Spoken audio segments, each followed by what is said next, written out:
Let's talk about Aswang in Capiz. Do they really exist?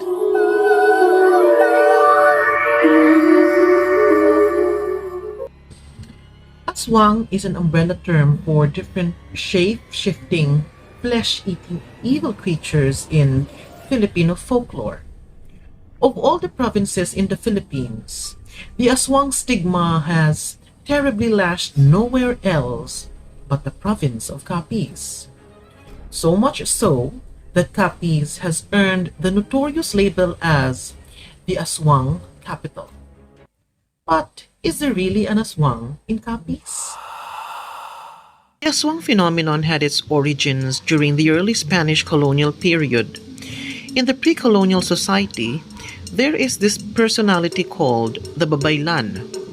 They are usually female or transvestite mythical healers whose spiritual connectedness was a source of political and social power. Babaylan women serve as an intermediary between spiritual and material worlds in their communities. Hence, the Babaylan's role in the barangay is equaled, if not surpassed, that of only the datus. The Spanish priests feared that the influential role of the Babaylan would hinder them from converting the natives into Christianity. When the colonizers arrived, they observed how powerful the Babaylan was. So they campaigned to slander and malign these native priestesses and shamans, labeling them as witches. The Spaniards instilled fear among the locals.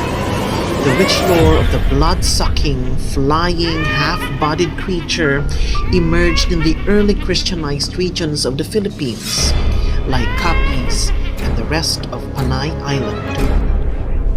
In fact, in the early 17th century dictionary of the Augustinian priest Alonso de Mentrida, the word aswang was already recorded, which was translated to the Spanish hechicero, or witch. The United States believed that it is the white man's burden to civilize their little brown brother, a slang term used to refer to the Filipinos, who were depicted in propaganda materials as dirty, brutal, and uneducated. Now, the narratives of the Aswang surfaced in the early years of American regime and served to further exoticize the Philippines and the Filipino. In 1900, U.S. newspapers syndicated a story about the beautiful maiden in the province of Capiz who turned out to be an Aswang. This was the first widespread international coverage of Capiz as home to flesh-eating creature. However, the story could be merely passed on as a fictitious tale. But for the eyes of believing Americans, Capiz was an Aswang haven. Decades after, the Aswang story was used once more, this time as a Cold War propaganda against the communist insurgents. In the 1950s, the US CIA stepped in to help the government fight Hook Rebellion in Luzon. In his memoir, General Edward Lansdale recounted how they would kidnap one Hook, puncture his neck with holes, hang his body on the heels, drain his blood, and dump the corpse on a trail that other Hooks would pass by. The superstitious Hooks, fearing of the existence of an Aswang, would hurry to a different hill. In 1975, Capiz suddenly became the center of the medical world, not because an Aswang was caught alive in the flesh, but because of a threatening medical condition that makes a victim seemed possessed by the devil. After a series of studies and experiments, Doctors Lilian Villaruz-Lee and George Viterbo discovered the severe and progressive movement disorder called XDP, a form of Parkinson's with dystonic features. A separate study conducted by the Rojas Memorial Provincial Hospital in 1978 links this disorder to abnormality.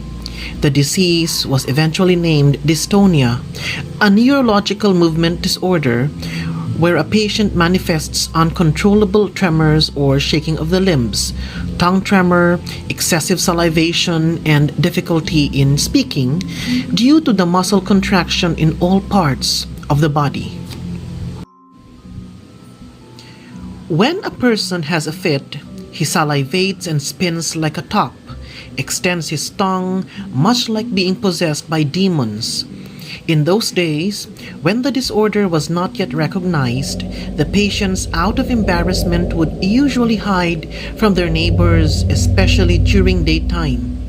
Believing that their condition was a curse from God, they would rarely go out, sometimes only at night, when no one could see them.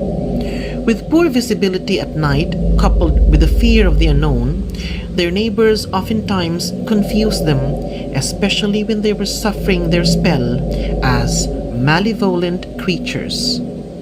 Hence, the story of the Aswang came to be. But it isn't really how it should be. As what we in Capiz would always say, wala aswang sa Capiz.